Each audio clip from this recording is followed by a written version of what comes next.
Jumpa lagi dengan Skyson. Kalau pada video sebelumnya kita sudah pernah membahas mengenai built-in string functions, pada kesempatan ini kita bahas mengenai built-in math function.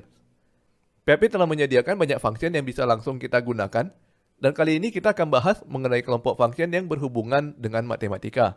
Untuk referensi lebih lanjut, kita bisa buka halaman php.net pada link berikut ini, www.php.net/manual/en/ref.math.php. Ada banyak function yang bisa kita temukan di sini, seperti function yang berhubungan dengan pembulatan, yaitu floor untuk membulatkan ke bawah, round untuk pembulatan tengah, dan cell untuk pembulatan atas. Kemudian function yang berhubungan dengan nilai, seperti ABS untuk memberikan nilai positif, max untuk mencari nilai paling tinggi, dan min untuk mencari nilai paling rendah. Kemudian ada function yang berhubungan dengan sistem bilangan. Sistem bilangan yang umum kita gunakan adalah sistem bilangan desimal atau DEC. Di luar itu, masih ada sistem bilangan binary atau bin, hexadesimal atau hex, dan oktal atau OCT. Perhatikan nama function di sini adalah untuk mengubah sistem bilangan dari yang satu menuju yang lainnya. Kalau kita hendak mengubah bilangan desimal menjadi binary, maka kita gunakan function decbin. Sedangkan kalau mengubah binary menjadi desimal, maka kita gunakan function bindec. Begitu juga untuk sistem bilangan lainnya. Dan yang terakhir adalah fungsi-fungsi yang berhubungan dengan operasi matematika, seperti function pow untuk menghitung nilai pangkat. Kemudian ada fungsi untuk menghitung nilai sin, cos, dan tangen. Ada juga fungsi untuk mengubah nilai derajat menjadi radian, dan sebaliknya. Dan yang terakhir ada fungsi untuk menghitung nilai log dan eksponensial. Pada video ini kita akan mencoba fungsi-fungsi tersebut pada kode kita. Namun yang lebih pentingnya lagi adalah kita mencoba fungsi sambil membaca dokumentasinya dari php.net. Jadi diharapkan teman-teman nantinya bisa terbiasa untuk membaca dokumentasi dan bisa mencari tahu sendiri function yang dibutuhkan. Karena kedepannya kemampuan untuk membaca dokumentasi inilah yang sangat dibutuhkan untuk menjadi seorang programmer.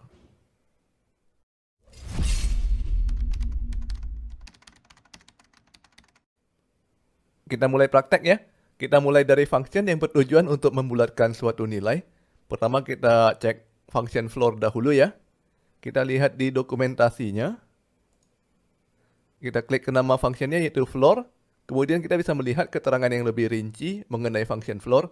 Dimulai dari yang paling atas, terdapat deskripsi singkat dari function floor, yaitu untuk membulatkan pecahan ke bawah.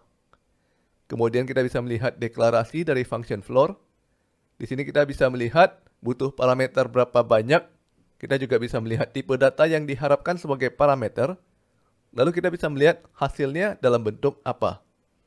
Kebetulan function ini menggunakan tipe data int atau float untuk parameter. Dan kemudian mengembalikan tipe data float. Kita coba ya. Kita panggil function floor dengan angka 1. Kalau dijalankan tidak terjadi apa-apa. Karena kita tidak melakukan apapun terhadap nilai yang dikembalikan oleh function. Kalau misalkan kita mau tampilkan ke layar, kita bisa menggunakan echo atau vardam. Di sini kita gunakan vardam dulu ya, karena kita mau lihat jelas tipe datanya. Function bisa berjalan tanpa error dan mengembalikan angka 1 dalam bentuk float. Jadi walaupun kita mengirimkan argumen dalam bentuk int, dan walaupun hasilnya adalah bilangan bulat, namun tipe data yang dikembalikan tetap float. Kita coba beberapa kali ya, jadi kita copy paste saja kodenya.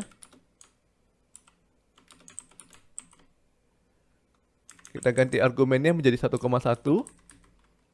Koma dalam bahasa Inggris tentunya bukan koma ya, tapi tanda titik.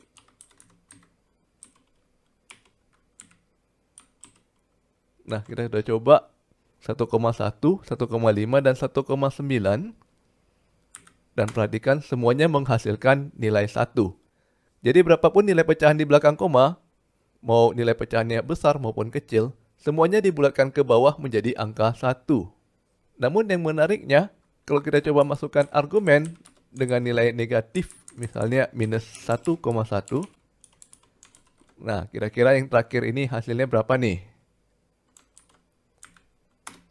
Ternyata yang terakhirnya minus 2 ya teman-teman, bukan minus 1. Kalau kita kembali ke dokumentasinya, di sini dijelaskan bahwa nilai dibulatkan ke bilangan bulat terendah berikutnya. Berhubung nilai minus 2 lebih rendah daripada minus 1, maka kita mendapatkan hasil minus 2. Kita lanjutkan ke fungsi berikutnya, yaitu ceil. Kita lihat ke dokumentasinya, ceil ini mirip dengan floor, namun pembulatannya ke nilai integer yang lebih tinggi. Kita coba ya. Kita copy paste dahulu kode dari floor. Kode aslinya kita ubah menjadi komentar. Dan semua kata floor kita ubah menjadi ceil. Ceil.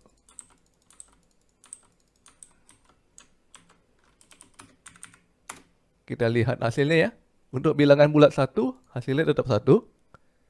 Namun 1, berapapun akan menjadi angka 2. Jadi pecahannya berapapun akan dibulatkan ke atas menjadi 2. Dan khusus untuk bilangan negatif, hasilnya adalah minus 1. Karena nilai minus 1 lebih besar dari minus 2. Kita lanjutkan ke fungsi berikutnya, yaitu round. Kita lihat dari dokumentasi dulu ya. Kita cari round. Round. Nah, fungsi round ini sedikit lebih rumit karena ada 3 buah parameter. Parameter kedua adalah precision, bersifat opsional, menunjukkan nilai pembulatannya dimulai dari berapa digit di belakang koma. Sedangkan parameter ketiga, mode, menunjukkan apa yang mesti dilakukan pada saat mendapatkan pecahan 0,5. Secara default, nilai 0,5 akan dibulatkan ke atas. Kita coba lagi dengan cara yang sama seperti tadi ya. Kita copy paste. Dan semua cell kita ubah menjadi round.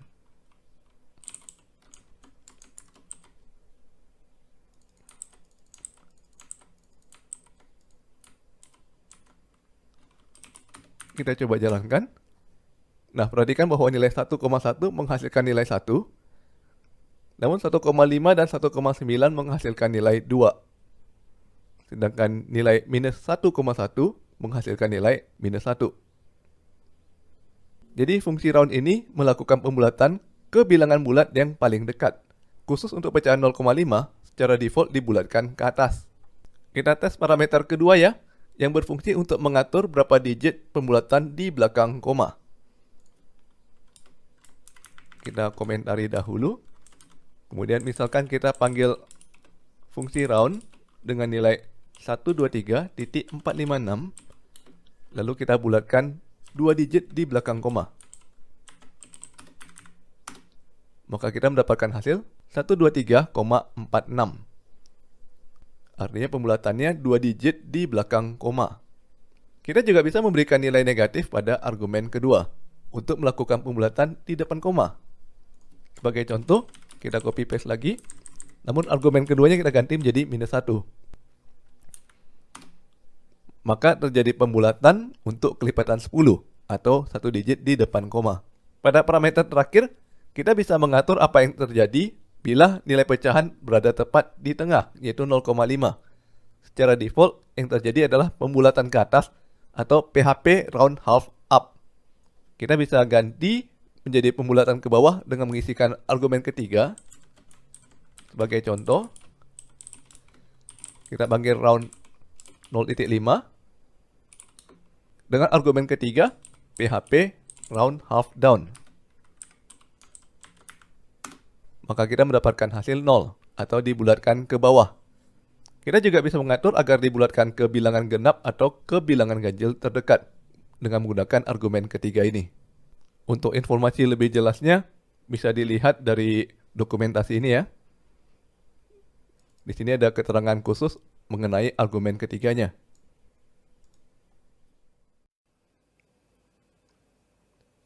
Kita lanjutkan ke fungsi yang bertujuan untuk mencari nilai. Yang pertama adalah fungsi ABS, singkatan dari absolute.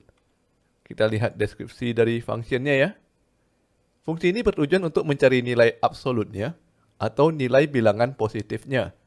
Apabila kita memasukkan parameter dengan tipe data integer, maka kita mendapatkan hasil integer juga. Namun bila kita memasukkan parameter dengan tipe data float, maka kita mendapatkan hasil float juga. Kita coba praktek saja ya. Kalau kita coba panggil fungsi ABS dengan nilai 1, maka kita mendapatkan hasil 1 juga. Berhubung argumennya adalah tipe data int, maka hasilnya tipe data int juga. Kita coba lagi ya. Kali ini kita gunakan argumen -1. Dan kita mendapatkan hasil tetap 1 ya. Sedangkan kalau kita coba menggunakan tipe data float, misalnya -1.1. Nah, yang ketiga hasilnya juga float, 1.1. Function ini berguna apabila kita hendak melakukan perhitungan yang mengharuskan kita menggunakan nilai yang positif. Kita lihat ke function kedua, yaitu function max. Tujuannya adalah untuk mencari nilai yang paling tinggi. Function ini unik ya, karena kita boleh memasukkan argumen sebanyak apapun, tidak terbatas. Sebagai hasilnya, function mengembalikan satu nilai yang paling tinggi. Kita coba praktek.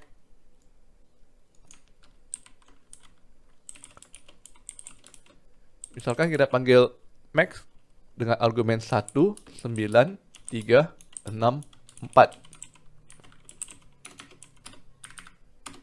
Kita mendapatkan hasil nilai yang paling tinggi, yaitu 9. Function max bisa digunakan untuk tipe data lainnya, namun tidak disarankan untuk menggunakan tipe data yang berbeda sebagai argumen, karena function akan memberikan hasil yang tidak bisa diprediksi. Jadi kalau kita hendak menggunakan argumen dengan tipe data integer, ya gunakan integer semua. Jangan sebagian integer, namun sebagian lagi string. Satu lagi function yang mirip dengan max, yaitu min. Tujuannya adalah untuk mencari nilai yang paling kecil. Cara menggunakannya mirip dengan max ya. Kita coba dengan argumen yang sama. Di sini kita mendapatkan hasil 1. Karena di antara semua nilai yang paling kecil adalah 1. Kalau kita tambahkan argumen -1, maka kita mendapatkan hasil -1 ya. Karena nilai negatif adalah nilai yang paling kecil. Kita lanjutkan ke function untuk mengubah sistem bilangan. Kita mesti tahu dahulu bahwa PHP mendukung 4 sistem bilangan. Yang paling umum kita gunakan adalah sistem bilangan desimal atau disingkat dengan nama DEC. Jadi kalau di sini kita melihat ada 3 function yang depannya DEC. Ini adalah 3 function yang bertujuan untuk mengubah sistem bilangan desimal ke sistem bilangan lainnya. Sistem bilangan lain yang didukung oleh PHP adalah sistem bilangan berbasis 2 atau biner, disingkat dengan bin. Jadi function DEC bin ini mengubah sistem bilangan desimal menjadi biner. Sistem bilangan lainnya adalah sistem bilangan berbasis 8 atau oktal, disingkat dengan OCT. Dan yang terakhir adalah sistem bilangan berbasis 16 atau heksadesimal, disingkat dengan hex. PHP juga sudah menyediakan function untuk mengubah sistem bilangan lainnya kembali ke desimal. Untuk nama functionnya, kita sebutkan dahulu sistem bilangan awal diikuti dengan DEC. Misalnya untuk mengubah biner menjadi desimal, nama functionnya adalah bin dec. Kita lihat dahulu function decbin. Berdasarkan keterangan dari dokumentasinya, decbin mengubah desimal menjadi biner. Function ini hanya menggunakan satu parameter dengan tipe data integer. Lalu function mengembalikan string yang merupakan nilai biner dari angka yang dikirimkan sebagai argumen. Kita coba praktek ya. Kita panggil decbin dengan nilai 200. Dan kita mendapatkan hasil berupa string 1100 1000. String ini adalah nilai biner dari 200. Perhatikan bahwa kita mengirimkan argumen dengan tipe data integer, sedangkan kita mendapatkan hasil dalam bentuk string. Kita bisa membalikkan nilai biner ini kembali ke desimal. Nama fungsinya tinggal kita balik ya. Bin dec. Argumennya mesti menggunakan tipe data string. Kita tuliskan kembali stringnya 1100 1000.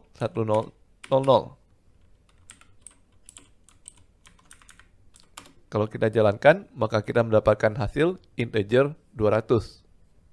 Agar video ini tidak terlalu panjang, teman-teman bisa mencoba sendiri untuk sistem bilangan oktal dan heksadesimal. Kita lanjutkan materi ke function yang merupakan operasi matematika. Namun di sini kita hanya membahas satu function ya, yaitu POW. Singkatan dari power. Kalau dalam bahasa Indonesia, function ini digunakan untuk menghitung nilai pangkat. Kita langsung coba praktek.